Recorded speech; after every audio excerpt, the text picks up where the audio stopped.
नमस्कार दोस्तों, commerce education hub में आपका स्वागत है। हम 11th क्लास का जो अकाउंटेंसी है वो पढ़ रहे हैं, जिसमें लेखांकन एक परिचय फर्स्ट चैप्टर हम रीड कर रहे हैं। उसके अंदर 2 वीडियो हम पहले बना चुके हैं। आज हम लेखांकन की भूमिका और लेखांकन की जो आधारभूत शब्दावली होती है उसके बारे में पढ़ेंगे। सबसे पहले यानी कि लेखांकन की भूमिका, व्यवसाय में लेखांकन की भूमिका क्या होती है। तो जो लेखांकन जो होता है वो यानी कि शताब्दियों से यानी कि पुराने प्राचीन काल से हम लोग लेखांकन का उपयोग करते आ रहे हैं।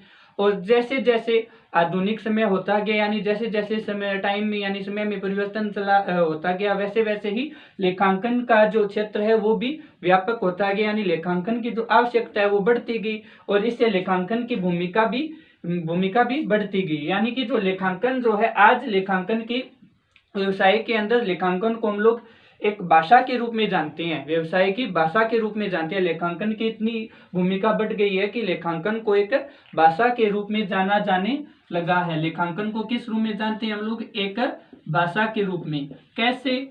जैसे कि हम लोग देखते हैं कि लेखांकन क्या करता है व्यवसाय के अंदर। लेखांकन व्यवसाय की जो आर्थिक सूचनाएं होती है उनको उपयोगकर्ताओं तक पहुंचाता है। यानी लेखांकन जो व्यवसाय की जो भी व्यवसाय के अंदर आर्थिक क्रियाएं होती है, लेन देन होते हैं, या व्यवसाय के अंदर आर्थिक जो लाभ हानि स्थिति विवरण सभी की जानकारी जो है वो देता है, यानी सूचनाओं के रूप में वो देता है। इसलिए फिर ये क्या हो गया, एक भाषा के रूप में लेखांकन का प्रयोग किया जाता है। अगर हम लोग देखें तो लेखांकन को हम लोग ऐतिहासिक लेखा के रूप में भी काम में लेते हैं। कैसे लेते हैं? ऐतिहासिक लेखा के रूप में जैसे कि हम लोग ये यानी समय समय पे चलता रहता है और समय के ऊपर जैसे जैसे समय बदलता रहता है वैसे वैसे ही जो मनी यानी कि मुद्रा जो होती है उसके अंदर परिवर्तन, करेंसी में परिवर्तन होता रहता है। जैसे अगर हम लोग देखें तो आज से 10 साल पहले अगर किसी के पास 10,000 रुपए का लाभ होता था और आज भी अगर उसको 10,000 रुपए का लाभ हो रहा है, तो क्या ये सही है कि पहले 10,000 रुपए का लाभ होता है उसके बराबर मानेंगे? नहीं मान सकते। तो इसीलिए हम लोग कंपेयर करना चाहें कि जैसे कोई संस्था है तो उसको 10 साल पहले कितना प्रॉफिट होता था और आज वो किस प्रॉफिट में चल रही है, यानी कि उसके अकॉर्डिंग या उसके अगर हम लोग कंपेयर करके देखें तो आज वो सच में प्रॉफिट में है या वैसे ही है। तो उसके लिए हमें ऐतिहासिक यानी कि प्राचीन यानी भूतकाल में जाना पड़ेगा। उसका जो पुराने जो लेखा है यानी 10 साल पहले के जो उनकी जो स्थिति विवरणी या जो भी है उसको हम लोग देखेंगे। इसके लिए इसका यूज हम किस में करते हैं? एक ऐतिहासिक लेखा के रूप में। किसके रूप में करते हैं? एक ऐतिहासिक लेखा के रूप में। इसके बाद में हमारे पास आता है एक सूचना तंत्र, यानी कि लेखांकन का प्रयोग हम लोग सूचना तंत्र के रूप में भी करते हैं, यानी इंफॉर्मेशन सिस्टम। कैसे करते हैं? यानी एक जो लेखाकार होता है, यानी कि जो चार्टर्ड अकाउंटेंट बोल सकते हैं हम लोग, यानी कि जो लेखांकन को तैयार करता है वो सूचनाओं को जो बिजनेस के या व्यवसाय के जो आंतरिक उपयोगकर्ता होते हैं, यानी कि मैनेजर्स और जो सीईओ होते हैं उन तक पहुंचाता है और उसके बाद में वो जो बाह्य उपयोगकर्ता होते हैं वहां तक भी पहुंचाता है। तो ये करता है क्या? लेखांकन जो क्या करता है वो व्यवसाय के अंदर कड़ी से कड़ी को जोड़ता है, यानी कि जो व्यवसाय के जो आंतरिक उपयोगकर्ता होते हैं उनको बाह्य उपयोगकर्ताओं से जोड़ता है। इसीलिए इसको क्या बोलते हैं हम लोग? सूचना तंत्र। क्या बोलते हैं? लेखांकन को हम लोग सूचना तंत्र के रूप में, यानी लेखांकन की जो भूमिका है व्यवसाय के अंदर वो एक सूचना तंत्र के रूप में भी की जा सकती है। ऐसे ही अगर यानी लेखांकन जो विशिष्ट सूचना भी उपलब्ध करवाता है, लेखांकन की भूमिका के अंदर देखें तो ये एक विशिष्ट सूचना को उपलब्ध करवाने में भी इसकी अहम भूमिका होती है। यानी कि अगर हमें व्यवसाय के अंदर अगर हमें किसी स्पेशल प्रोडक्ट के ऊपर हमें ये पता करना हो कि ये जो जैसे अगर हम लोग हमारे व्यवसाय के अंदर कोई नया प्रोडक्ट लेकर के हमें उसके बारे में चाहिए कि हम लोग इसके बारे में हमारे ये प्रॉफिट में आ रहा है या क्या चल रहा है, इसके बारे में हमें डिटेल चाहिए, तो उसके लिए हम लोग किसकी सहायता लेंगे? लेखांकन की। यानी कि उसके लिए हमें सूचनाएं जो वो कौन उपलब्ध करवाएगा? लेखांकन। यानी हमें ये स्पेसिफिक इंफॉर्मेशन आएगी हमारे पास विशिष्ट सूचना, तो उसके लिए हम लोग लेखांकन की सहायता लेंगे। यानी कि लेखांकन की भूमिका जो है विशिष्ट सूचना को उपलब्ध करवाने में भी होती है। तो अब यहाँ पर हम लोगों ने लेखांकन की भूमिका के बारे में देख रहे हैं। तो लेखांकन की भूमिका जैसे जैसे समय बदलता रहता है, यानी जैसे जैसे समय चलता रहता है वैसे वैसे ही लेखांकन का जो क्षेत्र है यानी लेखांकन की जो भूमिका है वो और ज्यादा व्यापक होती जाती है। यानी आज के टाइम में लेखांकन जो है वो हर व्यवसाय के लिए, चाहे वो छोटा हो चाहे वो बढ़ाओ सभी के लिए आवश्यक हो गया। लेखांकन की भूमिका इतनी ज्यादा हो गई है कि अगर हम लोग लेखांकन को व्यवसाय की रीढ़ की हड्डी कहें तो कुछ गलत नहीं है। यानी अब आप लोगों के लेखांकन की भूमिका क्या है वो आप लोग जान गए होंगे।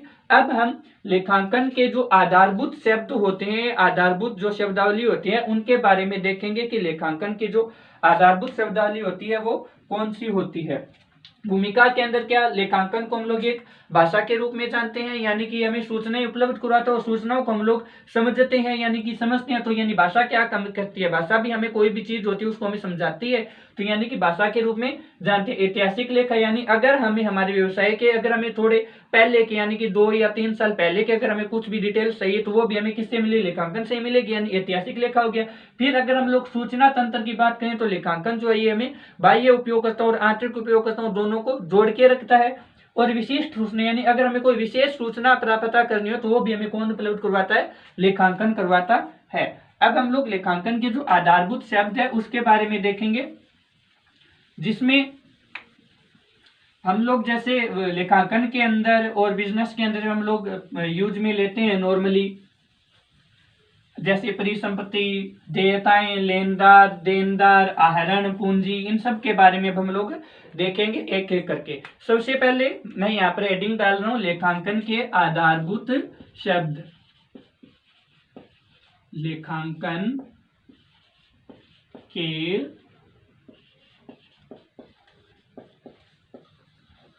आधारभूत शब्द। अब लेखांकन के आधारभूत शब्दों में सबसे पहले अपने पास आ रही है इकाई। इकाई क्या है, यानी किसी इकाई क्या है, एक निश्चित अस्तित्व, यानी वह वस्तु जिसका एक निश्चित अस्तित्व हो।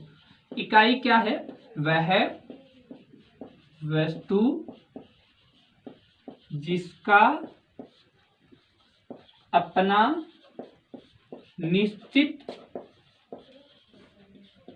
अस्तित्व हो। निश्चित अस्तित्व मीन्स यानी कि जैसे कोई भी जो व्यवसाय है, अब उसके अंदर यूनिट यानी इकाई होती है। जैसे एक जो व्यवसाय करे, जैसे अगर कोई हम देख लेते हैं ज्वेलर्स, यानी कि सोने का कोई भी कारोबार कर रहा है, जैसे कल्याण ज्वेलर्स, जिसकी हम लोग टीवी के ऊपर एडवर्टाइजमेंट भी देखते हैं, यानी कि वो क्या होगी, एक इकाई होगी। क्या है वो, एक व्यवसायिक इकाई है। जैसे यानी कि कल्याण ज्वेलर्स, कल्याण ज्वेलर्स, ये क्या एक व्यवसायिक इकाई है। ऐसे ही अगर हम देखें तो सुपरमार्केट, नाम सुना है, सुपरमार्केट, ये भी क्या एक व्यवसायिक इकाई है, यानी कि जिसका अपना एक निश्चित अस्तित्व हो। इनका कल्याण ज्वेलर्स है, यानी कि अपने आप में एक फेमस है कल्याण ज्वेलर्स, सुपरमार्केट फेमस है, यानी कि इनका इसके लिए क्या होगी, एक इकाई होगी। क्या है ये, इकाई। अब इसके यानी इकाई किसको कहेंगे, वह वस्तु जिसका अपना एक निश्चित अस्तित्व हो। अब इसके बाद में हमारे पास आता है नंबर 2 के ऊपर लेन देन। अब लेन देन क्या होते हैं, लेन देन यानी कि एक इकाई को दूसरी इकाई के बीच में जो लेन देन होते हैं, या फिर किन्हीं 2 इकाइयों के बीच वस्तुओं का या सेवाओं का आदान प्रदान, जिनका एक निश्चित मूल्य हो, या फिर जिनका हम लोग मान सकते हैं, जिनको हम लोग मौद्रिक रूप में माप सकें, या जिनको हम लोग वित्तीय विवरणों में प्रस्तुत कर सकें। यानी कि 2 इकाइयों के बीच में जो क्रय विक्रय होता है, हम लोग इसको क्रय विक्रय से जोड़ सकते हैं। या फिर अगर हमें कोई भुगतान की प्राप्ति होती है, या फिर अगर हम लोग किसी को पेमेंट करते हैं, यानी और इसके अंदर लेनदार और देनदार, यानी ये सब जो भी होते हैं इनको हम लोग क्या कहेंगे, लेन देन। यानी कि 2 व्यवसायिक क्रियाओं या 2 व्यवसायिक इकाइयों के बीच जो लेन देन होते हैं, जिनको हम लोग एक मूल्य में माप सकें, उनको क्या बोलेंगे, लेन देन। फॉर एग्जाम्पल के लिए जैसे हम यहाँ पर कल्याण ज्वेलर्स लेकर के चल रहे हैं, तो इससे अगर हम लोग कोई भी अगर इससे हम लोग जैसे हम लेकर के आ रहे हैं, ज्वेलरी लेकर के आ रहे हैं, जैसे कोई भी हमने एक हार लेकर के आए, तो इसके साथ हमारा ये लेन देन हो रहा है, हम लोग इसके बदले में इसको पैसे देंगे, यानी कि हार का ये एक निश्चित मूल्य है। तो ये जो हमारे बीच में जो ये लेन देन हो रहा है, यानी ये क्या है, फिर ये लेन देन, यानी 2 इकाइयों के बीच में हम लोग यहाँ पर रख सकते हैं ऐसे 2 या 2 से अधिक, 2 या 2 से अधिक इकाइयों के बीच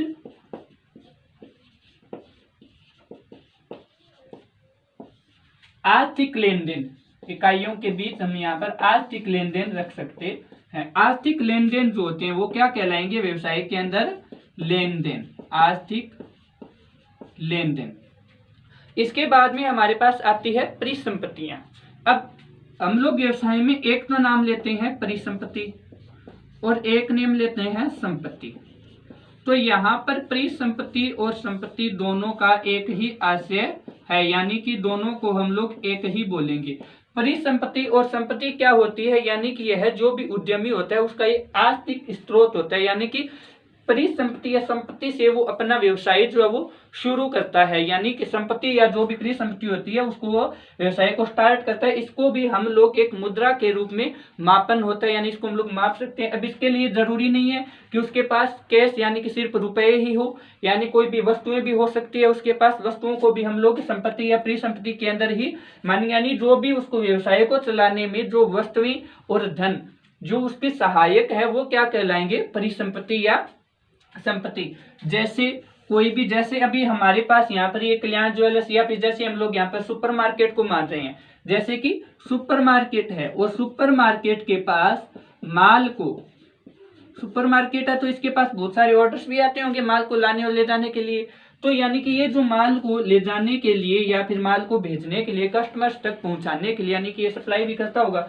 तो यानी कि अगर ये जैसे कोई एक दुकानदार है, उसने सुपरमार्केट से माल मंगवाया, तो ये जो है उसके पास ये माल भेजेगा, किसके थ्रू भेजेगा? यानी कि या तो इसकी ट्रक से भेजेगा या फिर ये कोई भी यानी कि ट्रांसपोर्ट के जरिए भेजेगा। जैसे इसके पास माल को भेजने के लिए 10 ट्रक है। कितने ट्रक है इसके पास? 10 ट्रक है। तो ये ट्रक जो है ये इसकी क्या हुई? संपत्ति हुई। और इसकी जो सुपरमार्केट के अंदर, यानी इसके पास जो इसकी मार्केट के अंदर या इसके गोडाउन के अंदर या इसकी शॉप के अंदर या सुपरमार्केट है उसके पास जो भी प्रोडक्ट्स या जितना भी इसके पास माल है वो भी क्या मानेंगे हम लोग? संपत्ति मानेंगे। इसके अंदर जो फर्नीचर्स लगे हुए हैं वो क्या होंगे? इसकी संपत्ति होगी। अगर इसके पास कोई भी मशीनरी है तो वो भी क्या होगी? संपत्ति ही मानी जाएगी। यानी कि व्यवसाय के अंदर जो भी हमें लाभ दे रहा है, यानी व्यवसाय के पास जो भी चीजें हैं, चाहे वो धन हो और चाहे वो क्या हो, कोई भी वस्तु हो, तो वो क्या माने? वस्तु के अंदर चाहे कोई साधन हो, चाहे कोई मशीनरी हो या चाहे कोई भी फर्नीचर हो, तो वो क्या होगा? वो होगी परिसंपत्ति या फिर संपत्ति। अब संपत्ति को हम लोग दो भागों में बांटते हैं। कौन कौन सी होती है? एक तो होती है चालू संपत्ति और एक होती है गैर चालू संपत्ति। गैर चालू, अब चालू संपत्ति तो वो होती है जो सिर्फ और सिर्फ 1 साल के लिए ही हो, यानी वो वस्तु या माल या फिर कोई भी साधन हो वो जिसका हम लोग 1 साल के अंदर ही हमें लाभ मिल जाता है और उसके बाद में वो किसी काम की नहीं रहती, तो उसको हम लोग क्या बोलेंगे? चालू संपत्ति। यानी कि 1 वर्ष की अवधि के भीतर काम में आने वाली, 1 वर्ष की अवधि के भीतर। और जो अपने पास गैर चालू संपत्ति होगी यानी कि नॉन करंट एसेट्स, उसको हम लोग क्या बोलेंगे? यानी कि दीर्घकालीन अवधि के लिए, दीर्घकालीन अवधि या फिर 1 साल से अधिक, दीर्घकालीन या 1 साल से अधिक के लिए, 1 साल या वर्ष से अधिक के लिए जिस परिसंपत्ति या संपत्ति का हम यूज करते हैं वो क्या होगी? गैर चालू संपत्ति होगी। जैसे अगर हमने माल लेकर के आए, हम लोग उस माल को हमने 1 साल के अंदर अंदर बेच दिया और हमें उसका प्रॉफिट मिल गया, वो क्या हुआ? हमारे पास चालू संपत्ति। क्या हुई? चालू संपत्ति। ऐसे ही हम लोगों ने क्या, हमारे पास जो मशीनरी है, ट्रक है, यानी ये ट्रक हमें सिर्फ 1 साल के लाभ दे नहीं रही है, तो हमें यानी कि दीर्घकालीन अवधि के लिए दे रहे हैं, यानी 10 साल तक या जब तक ये ट्रक ये चलते रहेंगे तब तक हमें ये हमारे व्यवसाय के अंदर प्रॉफिट देते रहेंगे, तो ये क्या होगी? एक गैर चालू संपत्ति। ऐसे ही अब हम लोग देखते हैं, यानी कि संपत्ति के बारे में पता चल गया, यानी जो हमारे व्यवसाय को चलाने के लिए जो हमारे पास जो धन या फिर माल या वस्तु होती है उसको हम क्या बोलते हैं? संपत्ति बोलते हैं। यानी कि व्यवसाय का परिचालन या चालन करने के लिए जिसका यूज करते हैं उसको क्या बोलते हैं? हमें संपत्ति या परिसंपत्ति। इसको इंग्लिश में हम लोग एसेट्स बोल सकते हैं। इंग्लिश में क्या बोल सकते हैं? एसेट्स। अब हम देखते हैं कि देयताएं क्या होती है या दायित्व। देयताएं जो होती है उसको हम दायित्व के बारे में दायित्व भी बोलते हैं। अब हम लोग यानी कि देयताएं देखेंगे। देयताएं या दायित्व, देयताएं या दायित्व ये क्या होते हैं? ये होते हैं यानी व्यवसाय के वो ऋण, व्यवसाय के वो ऋण या देनदारियां जो व्यवसाय को आगे चुकाने है या जिनका व्यवसायी को भुगतान करने हैं। ऋण या देनदारियां मीन्स जो भी है वो हमें आगे व्यवसायी को भुगतान करने हैं। देनदारियों का भुगतान ये क्या होते हैं? दायित्व या देयताएं। इनको हम लोग लायबिलिटीज भी बोल सकते हैं।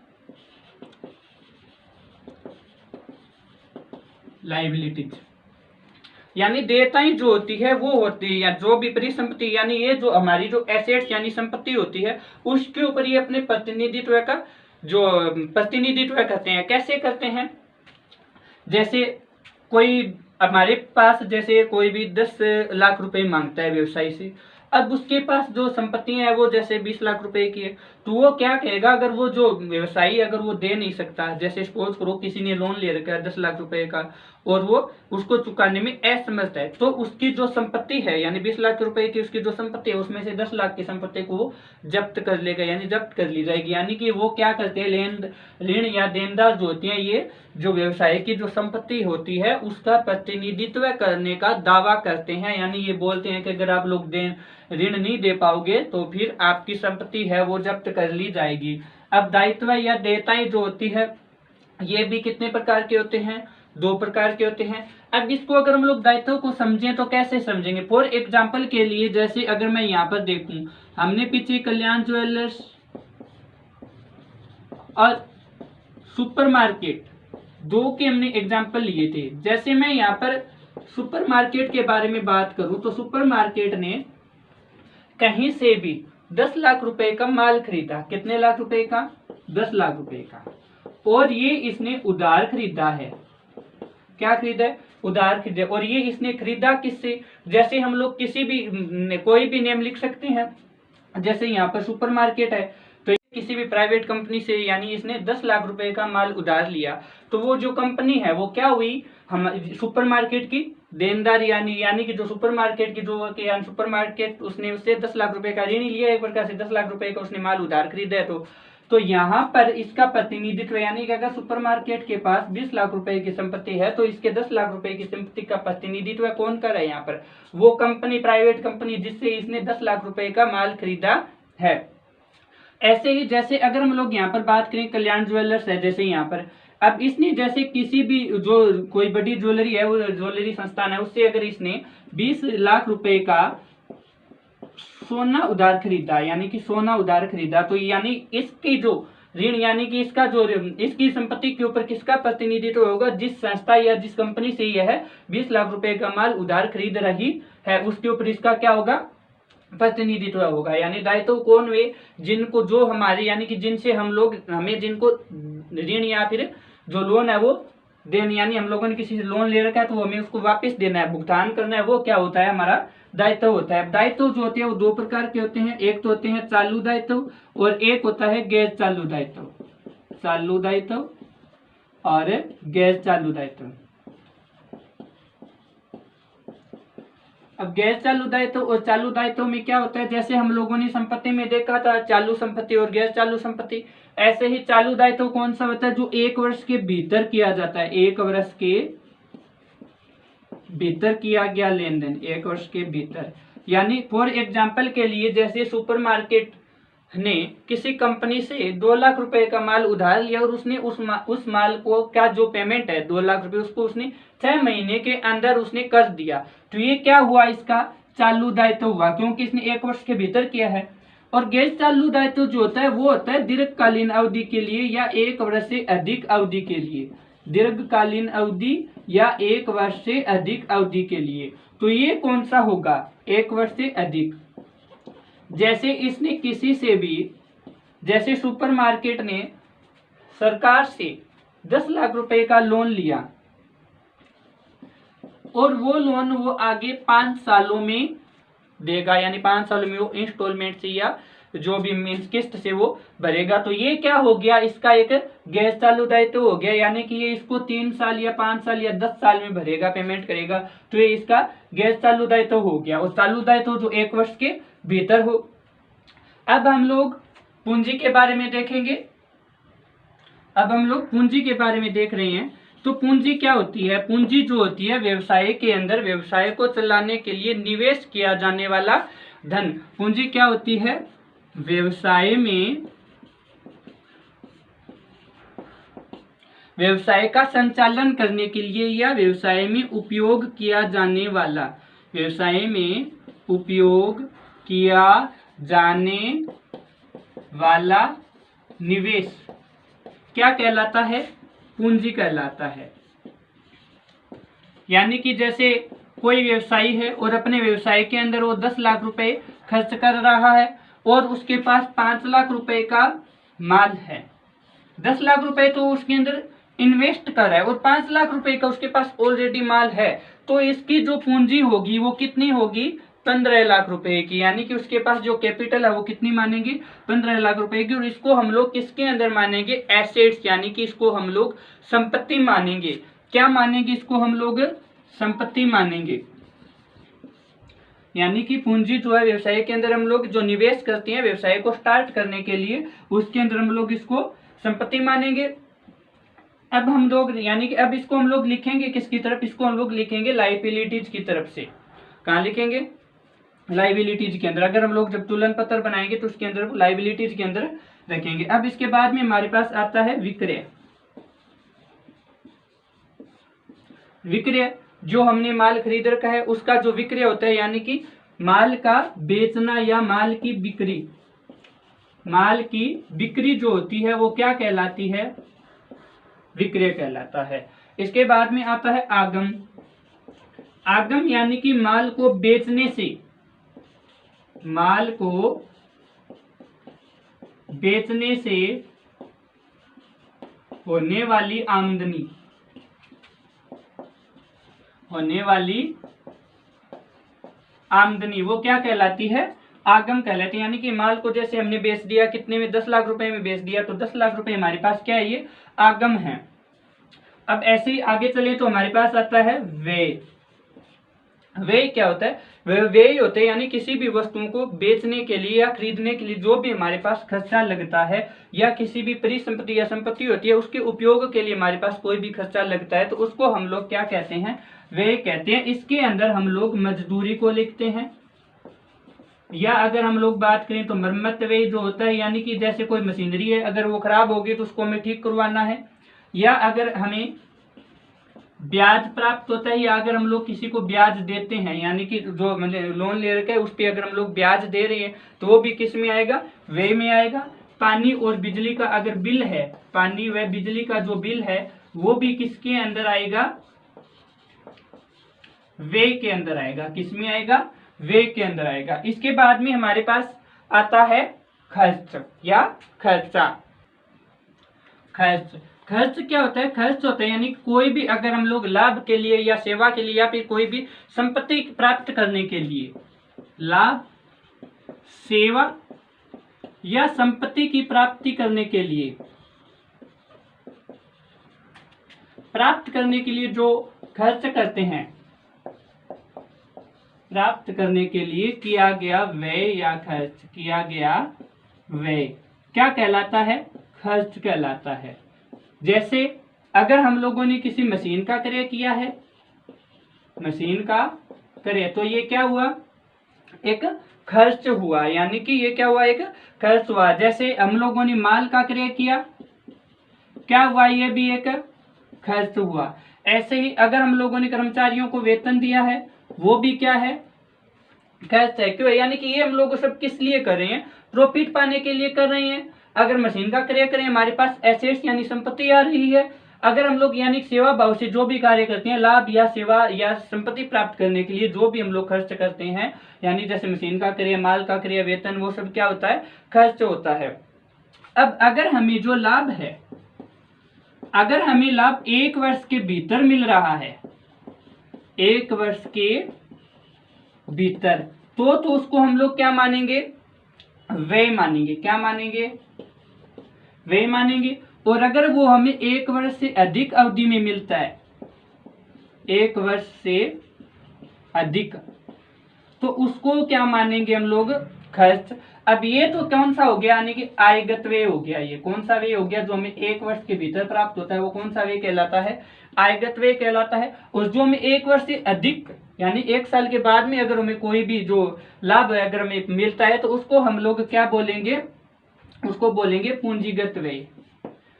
पूंजीगत व्यय यानी कोई भी हम लोगों ने खर्च किया, अगर हमने वो 1 वर्ष के भीतर अगर उसका हमें लाभ मिल जाता है तो वो तो क्या होगा? आयगत व्यय।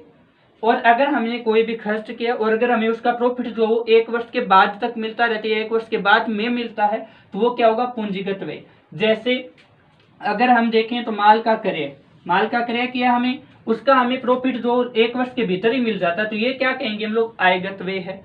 अगर हम लोग देखें जैसे हमने मशीन का क्रय किया, यानी अब ये मशीन जो क्रय किया है ये तो लाभ हमें यानी कि काफी दीर्घकालीन अवधि के लिए काफी सालों तक देती रहेगी, तो इसको हम लोग क्या बोलेंगे? पूंजीगत व्यय। इसके बाद में हमारे पास आता है लाभ। लाभ जो होता है वो हम लोग पहले ही देख चुके हैं कि लाभ जो होता है क्या होता है? व्यय पर आय का अधिक्य, यानी कि व्यय तो कम हो और आय ज्यादा हो तो वो क्या होता है? लाभ होता है। इसको हम लोग ऐसे भी रख सकते हैं कि आय माइनस व्यय इज इक्वल क्या आ जाएगा अपने पास? लाभ। या हम लोग ऐसे रख सकते हैं विक्रय मूल्य माइनस क्रय मूल्य, ये भी क्या हो गया हमारे पास? लाभ। यानी कि हम लोगों ने जितनी बिक्री की है उसमें से अगर हम लोग क्रय मूल्य यानी कि जो हमने खरीदा है माल उसको अगर हम लोग घटा देते हैं तो हमें क्या प्राप्त हो जाता है? लाभ प्राप्त हो जाता है। इसके बाद में आती है हमारे पास अभिवृद्धि। अभिवृद्धि होती है कि हमारे व्यवसाय के अंदर जो घटनाएं घटित होती है प्रासंगिक घटनाओं से, अगर हमारे व्यवसाय के अंदर पूंजी में वृद्धि हो जाए या हमारे लाभ में वृद्धि हो जाए उसको हम लोग क्या बोलेंगे? अभिवृद्धि बोलेंगे। जैसे किसी संपत्ति को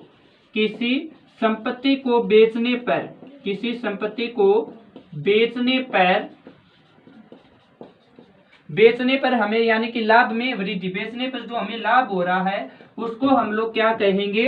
अभिवृद्धि कहेंगे। इसके बाद में आती है हमारे पास हानि। अब हानि क्या होती है? हानि अगर आय पर व्यय का अधिक्य हो यानी कि व्यय ज्यादा हो और आय कम हो।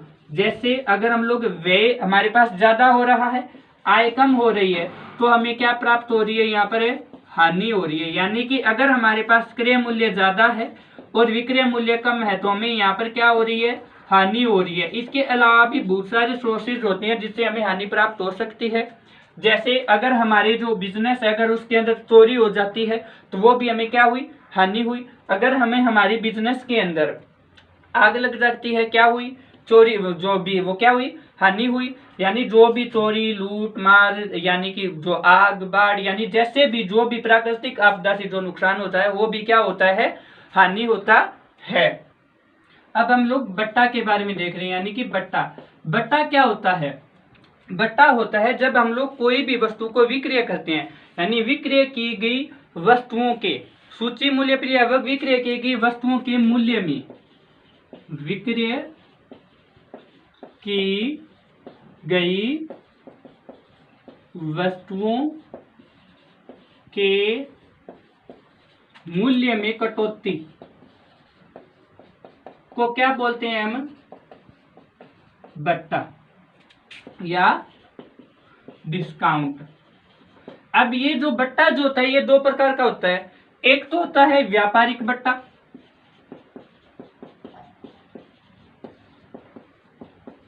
और एक होता है नगद बट्टा। यानी बट्टा समझ में आ गया? जो जैसे हम लोग मार्केट के अंदर गए कोई भी चीज परचेज करने के लिए, वस्तु परचेज करने के लिए, तो उसने हमसे जैसे उसने कोई भी चीज है अगर उसका उसने हमसे 100 रुपये मांगा, फिर उसने ये बोला कि हम आपको 10% छूट दे रहे हैं यानी कि आप इसको 90 रुपए में ले जाओ, तो ये 10 रुपये ये क्या हुआ? बट्टा या डिस्काउंट हुआ, यानी कि हमें छूट दे रहा है। अब व्यापारिक बट्टा कौन सा होता है? व्यापारिक बट्टा जो वो होता है कि वस्तु के सूची मूल्य पर, यानी जो हमारे पास वस्तु है वस्तु के सूची मूल्य पर प्रतिशत में कटौती या फिर सूची मूल्य पर 3% कटौती।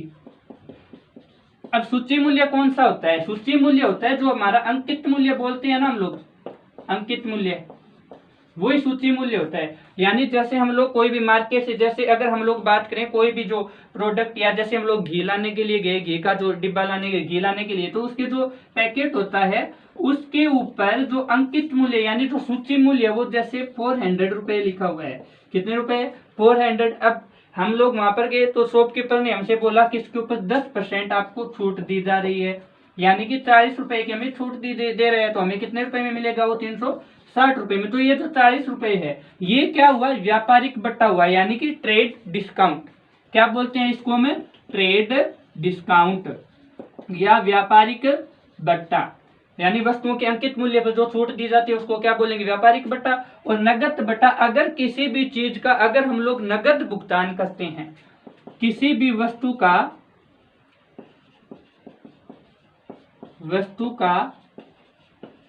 नगद भुगतान करने पर, नगद भुगतान करने पर दी गई नगद छूट क्या कहलाती है? नगद बट्टा कहलाती है।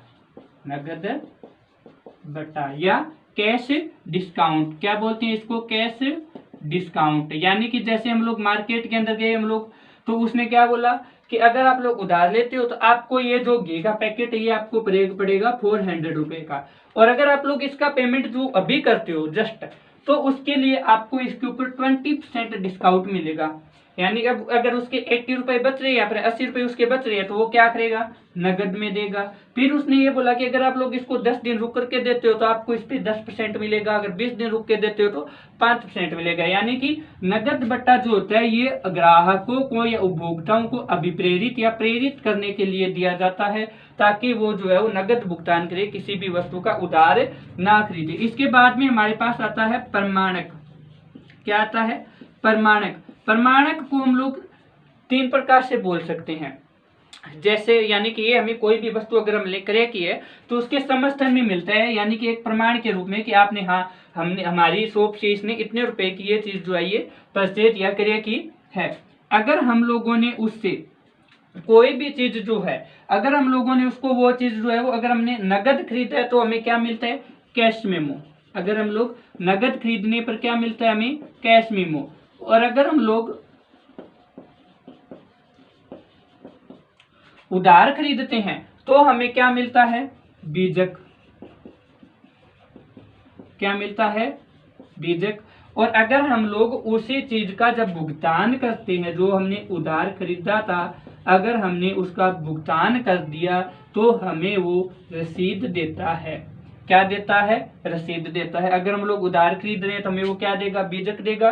अगर हम लोग नगद खरीद रहे हैं हमें क्या देगा? कैश मेमो देगा। और अगर हम लोग जब उसका भुगतान कर देते हैं तो हमें वो क्या देगा? रसीद देगा। प्रमाणक हम लोग यानी कि बिल बोल सकते हैं इसको।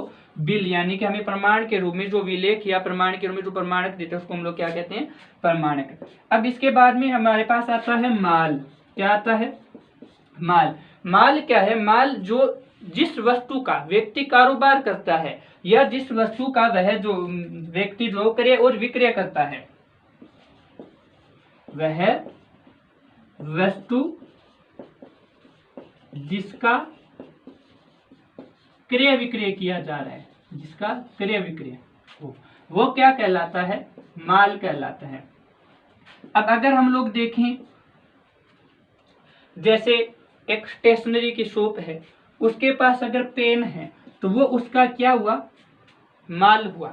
ऐसे ही अगर हम लोग देखें, जैसे कोई किराना की दुकान है, किराना की, और उसकी दुकान के अंदर घी का डिब्बा है, वो क्या हुआ? उसका माल हुआ। और अब ये पेन है, ये दुकानदार का, यानी जिसके पास स्टेशनरी की दुकान है उसकी, तो ये क्या हुआ? ये माल हुआ। लेकिन अब जो किराना का दुकानदार उसके पास ये पेन रखता है वो निजी उपयोग के लिए, यानी कि वो नोट करने के लिए, उसके लिए, तो ये यहाँ पर इसका ये पेन का जो रुपए लग रहे हैं वो उसका क्या हुआ? व्यय हुआ, यानी कि खर्चा हुआ। ऐसे ही एक फर्नीचर की शॉप है, उसके पास जैसे फर्नीचर की दुकान है, अगर उसके पास फर्नीचर पड़ा है, यानी जैसे हम लोग मान सकते हैं चेयर टेबल है, तो वो उसका क्या हुआ? माल हुआ। लेकिन वही चीज अगर हम लोग किसी स्कूल के अंदर है, टेबल और चेयर, तो उसकी क्या मानी जाएगी? संपत्ति मानी जाएगी। क्या मानी जाएगी? संपत्ति मानी जाएगी। यानी कि जिसका क्रय और विक्रय किया जाए वही क्या कहलाता है? माल कहलाता है। उसके बाद में हमारे पास आता है क्रय। क्रय जो होता है यानी कि जो जिन माल का या जिन वस्तुओं का व्यवसाय जो है वो क्रय करता है, चाहे वो उसका नगद क्रय करे, चाहे वो उसका उधार क्रय करे, वो क्या कहलाता है? क्रय कहलाता है। जैसे हम लोग व्यवसाय स्टार्ट कर रहे हैं, हमने 10 लाख रुपए का माल क्रय किया, उसमें से 5 लाख रुपए का हमने नगद क्रय किया और 5 लाख रुपए का उधार क्रय किया, यानी कि हम लोग क्रय कितना कर रहे हैं? 10 लाख रुपए का कर रहे हैं। तो ये क्या हो जाएगा? माल का क्रय। माल का क्रय हो रहा है, तो उसको हम लोग क्या बोलते हैं? क्रय। यानी कि माल खरीदना। माल खरीदने को क्या बोलेंगे हम? क्रय। चाहे हम लोग उसको उधार खरीदें या हम लोग उसको नगद खरीदें, क्या कहलाता है वो? क्रय। अब इसके बाद में हम लोग देखते हैं आगे आहरण। आहरण क्या होता है? आहरण होता है कोई भी व्यवसाय हो, अगर उसका स्वामी है उसके द्वारा निजी उपयोग के लिए, यानी कि व्यवसाय के स्वामी द्वारा निजी उपयोग हेतु, निजी उपयोग हेतु व्यवसाय से निजी उपयोग हेतु निकाली गई धनराशि क्या कहलाती है? आहरण कहलाती है। यानी जैसे कोई भी व्यवसाय का स्वामी है, उसको 10,000 रुपए की जरूरत पड़ी, उसने वो क्या किया? अपने व्यवसाय से निकाल लिए। तो ये उसने वो उससे क्या किया? निजी उपयोग के लिए निकाल लिए, उसने घर के लिए निकाले, तो वो क्या कहलाएगा? इसका ये आहरण कहलाएगा। और इससे इसके ऊपर क्या असर पड़ेगा? इसके ऊपर अगर कोई भी व्यवसायी, अगर वो पार्टनरशिप में, यानी जैसे उसके अंदर 3 लोग काम कर रहे हैं, तीनों ने 3-3 लाख रुपए लगा करके उस व्यापार को स्टार्ट किया, और यानी यहाँ पर इनको समान अनुपात में लाभ हो रहा है, जैसा लाभ होगा उसको वे लोग बराबर बराबर बांट लेंगे, क्योंकि तीनों ने एक जितने रुपए लगा रहे हैं, 3-3 लाख रुपए। अब जैसे इसने 10,000 रुपए निकाल लिए, तो इसका जो है ऐसा कितना बचेगा? 2,90,000 रुपए के। यानी इसने जो निवेश किया है उसके अंदर कमी आ जाएगी, इसने जो विनियोग किया उसके अंदर क्या आ जाएगी? कमी आ जाएगी। क्यों आ जाएगी? क्योंकि इसने 10,000 रुपए अपने निजी उपयोग के लिए निकाले हैं, तो इसके लिए यहाँ पर इसके पास 10,000 रुपए की कमी मानी, यानी इसको भी 2,90,000 रुपए के ऊपर जो लाभ बनता है वही मिलेगा। फिर आता है हमारे पास स्टॉक। स्टॉक क्या होता है? स्टॉक वो होता है यानी जो हमारे पास माल जो हमारे गोडाउन में रहता है, या फिर जो हमारे व्यवसाय के अंदर जो माल होता है उसको हम लोग क्या बोल सकते हैं? स्टॉक बोल सकते हैं। और एक बात हम लोग इसको ऐसे बोलेंगे कि व्यवसाय के अंदर वर्ष के अंत में जो माल बिना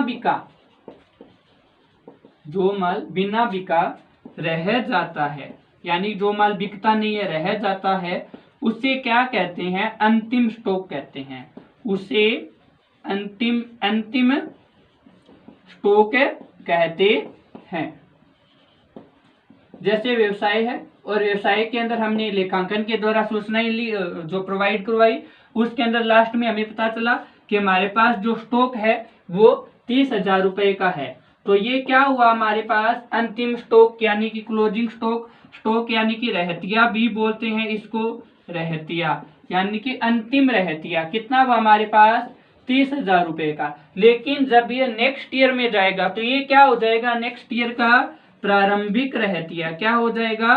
प्रारंभिक रहतिया। क्योंकि अभी जब अगर हम लोग नेक्स्ट ईयर के अंदर इसको रखेंगे, नेक्स्ट ईयर में हम लोग ये रखेंगे ना कि हमारे पास ऑलरेडी 30,000 रुपए का माल हमारे पास पड़ा ही है, तो ये 30,000 रुपए का माल ये क्या कहलाएगा? प्रारंभिक स्टॉक या फिर प्रारंभिक रहतिया। अब हम लोग देखते हैं लेनदार और देनदार क्या होते हैं। अब सबसे पहले हम लोग देख रहे हैं लेनदार। लेनदार यानी कि जो कंपनी को ऋण दे रखा है, या जो व्यवसाय जो है, व्यवसाय नहीं यानी कि जैसे कोई भी व्यवसाय है, अगर उसने किसी भी कंपनी से कहीं से भी उसने माल खरीद रखा है, उधार खरीद रखा है, माल का उधार क्रय करने पर, माल का उधार क्रय करने पर जो हमारे लोग जिनसे हम लोग माल का उधार क्रय करते हैं उनको हम लोग क्या बोलेंगे? लेनदार। यानी वो हमसे पैसे मांग रहे हैं, या फिर जो ऋणदारी होते हैं, यानी जिनसे ऋणदाता, वो क्या कहलाते हैं? लेनदार कहलाते हैं, यानी किसी ने हमें ऋण दिया है, लोन दे रखा है हमें, तो वो हमारे क्या हुए, लेनदार हुए। इसके बाद में आते हैं हमारे पास देनदार। देनदार होता है माल का उधार विक्रय, माल का उधार विक्रय, यानी कि हमारी जो व्यवसाय है, हमारी कंपनी है, उससे अगर किसी ने माल उधार लेकर के चले गए, यानी हमने उसको माल उधार बेचा है और हमें उससे फिर पैसे लेने हैं, तो वो क्या हुआ, हमारा देनदार हुआ। क्या हुआ, देनदार हुआ। लेनदार को क्या बोलते हैं हम, क्रेडिटर्स, एंड देनदार को क्या बोलते हैं हम, डेटर्स। देनदार को क्या बोलते हैं, डेटर्स। आई थिंक अब यहाँ पर जो हमारे जो लेखांकन है उसके जो आधारभूत शब्द है वो यहीं तक है, देनदार तक। तो यानी कि अब आप लोगों के शायद समझ में आ गया होगा। ये हम लोगों ने इसमें लेखांकन का परिचय पढ़ लिया था। लेखांकन के अंदर लेखांकन की जो डेफिनेशन है यानी परिभाषा, लेखांकन के उदाहरण, लेखांकन की विशेषताएं, लेखांकन के उद्देश्य, और फिर आज हम लोगों ने लेखांकन की भूमिका और लेखांकन के जो शब्द है उसके बारे में अध्ययन किया है। इस प्रकार से आज अपना जो ये चैप्टर है लेखांकन एक परिचय, ये कंप्लीट होता है। आई थिंक आप लोगों को ये अच्छे से समझ में आया होगा। आपका बहुत बहुत धन्यवाद।